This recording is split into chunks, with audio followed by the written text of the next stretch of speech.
Like yesterday was a hot mess and I don't even want to live through it again. So today is your horoscope and energy reading for May 31st. And okay guys, let's talk.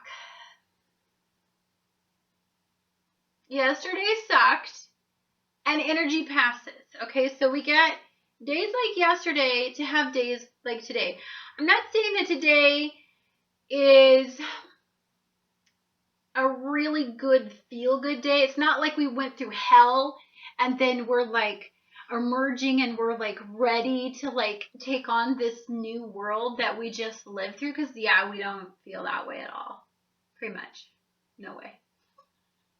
But I do have a powerful energy to talk about today, so let's concentrate on I'm going to start out with something good, because yesterday all I could say was bad things.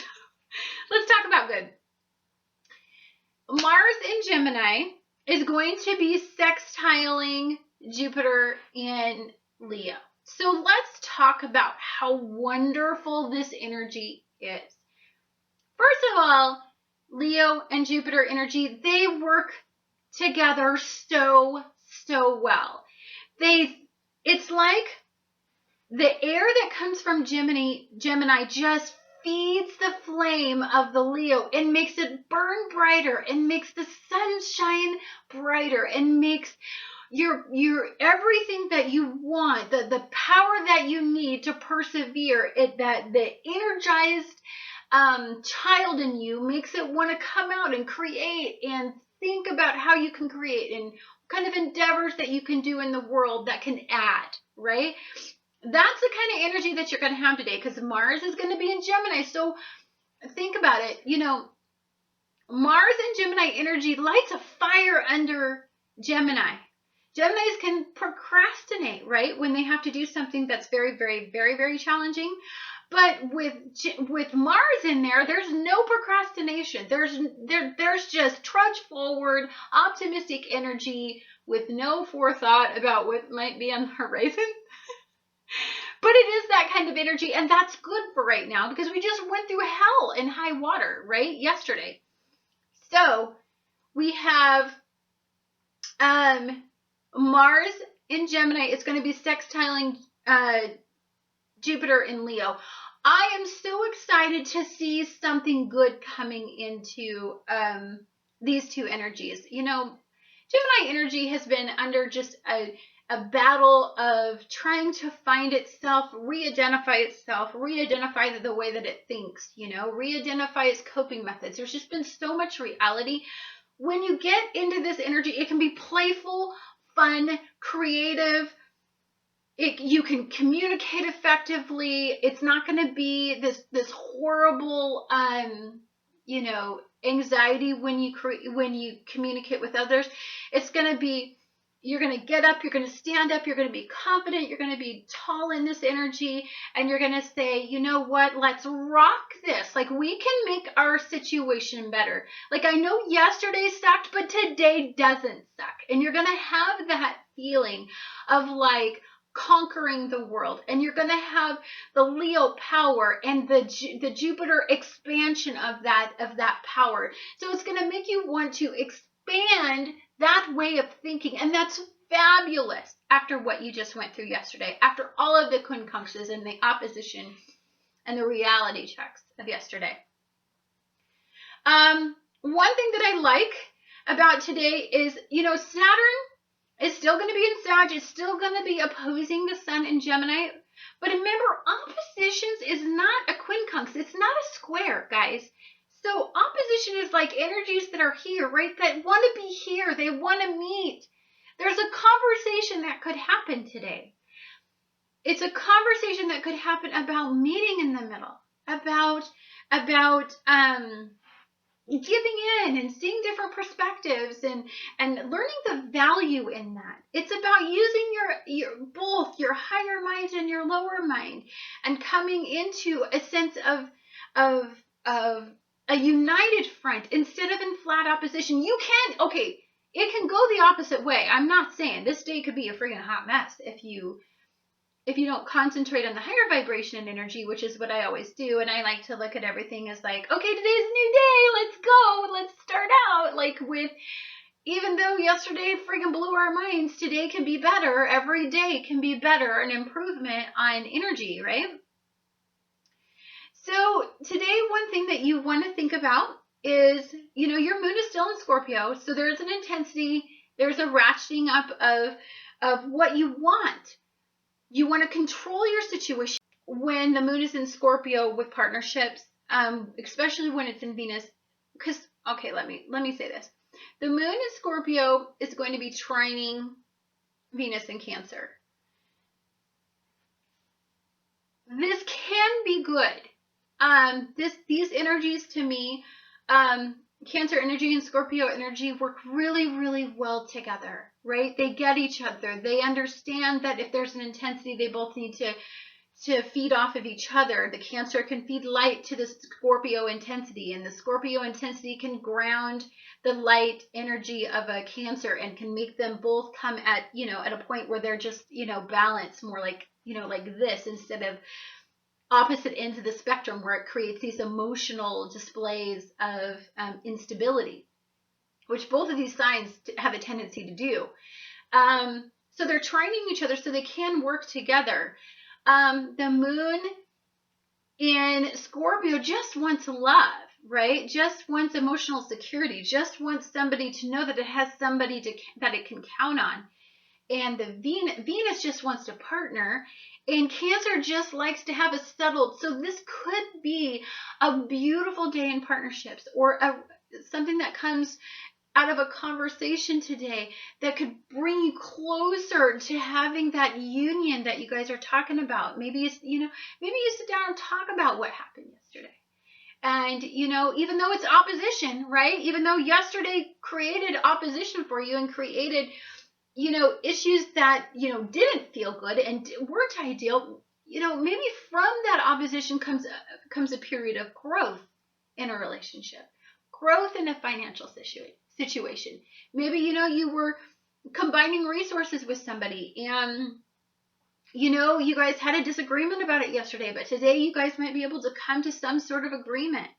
If you take this Mars energy that's in Gemini, that's actually sextiling Jupiter in Leo, then this could create a very wonderful and harmonious situation to what was going on. If you're passionate enough about this, you'll bend, you'll be mutable with this energy, and you'll say, okay, I understand I need to compromise here. Although I'm not a big person that likes to compromise, okay, but this is what you need to do for me. And it's going to be conversations like this. It's going to make you want to weigh both sides. Now, I do want to forewarn you about one energy that I see being a little stinker. And that is the moon in Scorpio is going to be quincunxing Uranus and Aries. Uranus and Aries makes you ego-based. Okay? It makes you unpredictable. Okay, Aries energy is unpredictable anyway, right? One minute it can be fine, and the next minute it can just go off on you and want to control the situation and want to make it its own way. But with Uranus in there, it makes it even more unpredictable. Now, it could make it extra confident and extra assertive and extra, it can make it aggressive, or it can make it assertive. And in either one of these cases, it could generate a positive stepping stone. It could make it an activation point in your life, right? You could activate from this and say, okay, these are the situations I want. I'm not wavering, because you have this moon in Scorpio in quincunx with this. So each one of these energies are fighting for control. Imagine Aries pissed and a Scorpio pissed, okay? And they're in opposition, so they're butting heads, and they're saying, you know what, I'm going to control the situation. And Aries is like, are you kidding me right now? Like, I am the freaking one in control of every situation. And I'm the warrior in this situation, and I will beat you. But Scorpio energy is where Aries energy is more ego-based and more caught up in the actual, emotions of it. Scorpio energy is scary. Scorpio moons are scary because there's a lot that goes on beneath the surface that people don't understand. It's like, think of a Scorpio energy like this. You go into the water, right? And you can't see. It's dark water. It could be really shallow. It could only go up to here. Or you could walk in and just go, right? And just drop. It could be a shelf and you can't see because you can't see in the depths of this water. That's Scorpio energy. That's Scorpio energy and what I think this is going to be today. It's going to be like, okay, we can work this out. Let's talk about it. And then it's just going to be a hot mess. And it's just going to be like, you know what? F off, sugar daddy. Like, I'm pissed. It's going to be like one of those energies where it's going good for a little bit. And then if egos start to come into play in it, then it could take a turn for the worst. And it could really activate a pretty serious conversation or a serious situation about, money, finances. It could be about, a whole lot of things. I think all in all today has a question. And I think a lot of this is going to stem from your personal power, how you maintain it, how you give it away, how you help other people maintain their personal power, how you elevate people's personal power. I mean, that's all in this.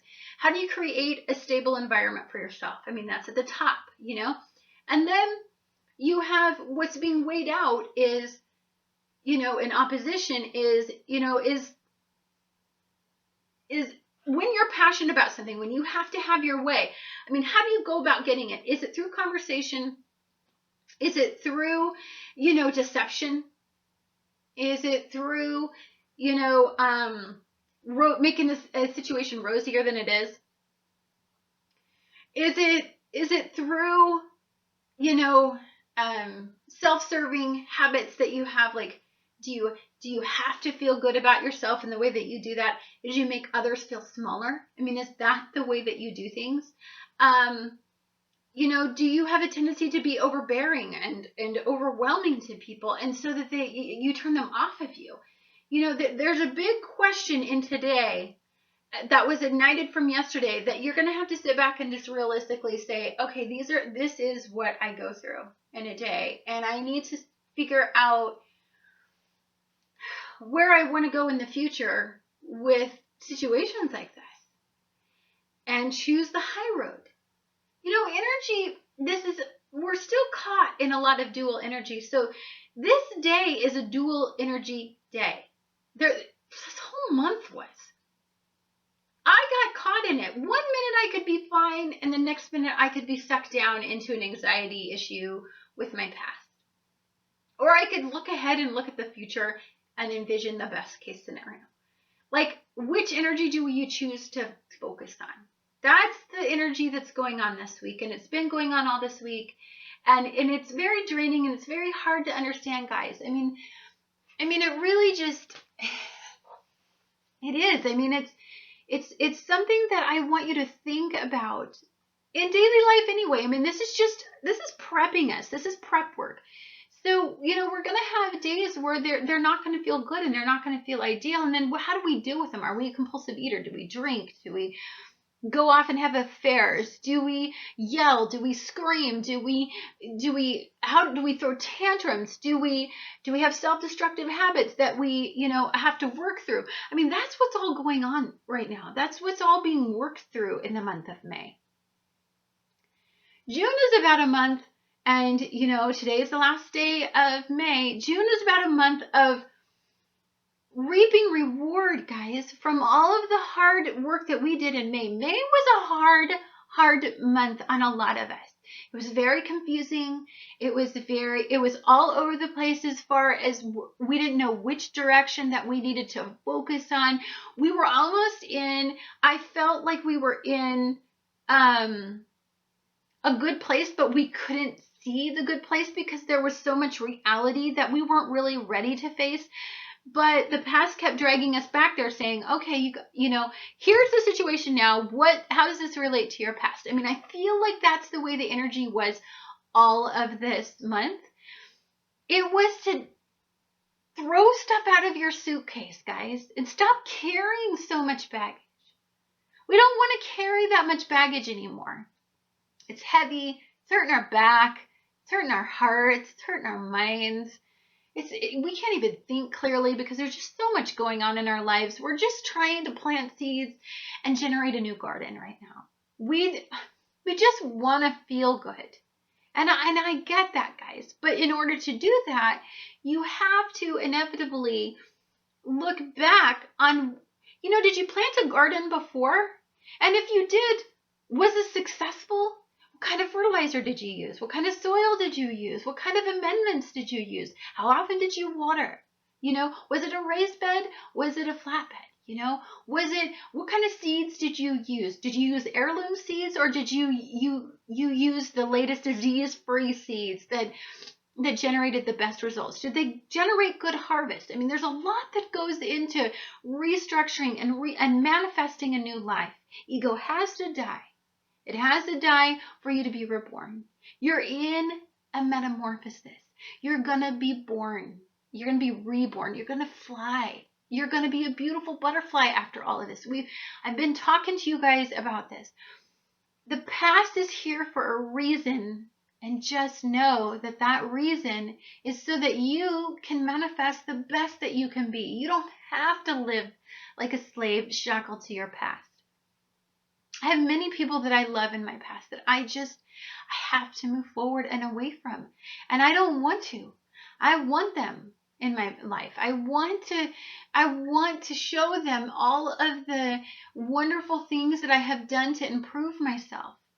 But maybe they're not ready.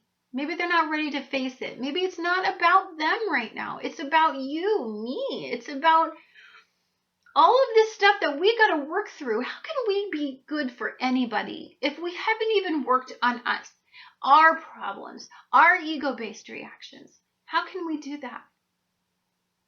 You guys, it's just about growing, and it's all okay, and you're going to be fine. And there are good days to come, and there are good days, and the energies will lift, and the energies will bless us. So don't feel hopeless, and don't feel too lost.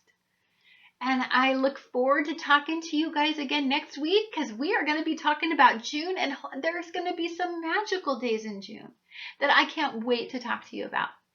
Have a wonderful evening, and I look forward to talking to you again next week.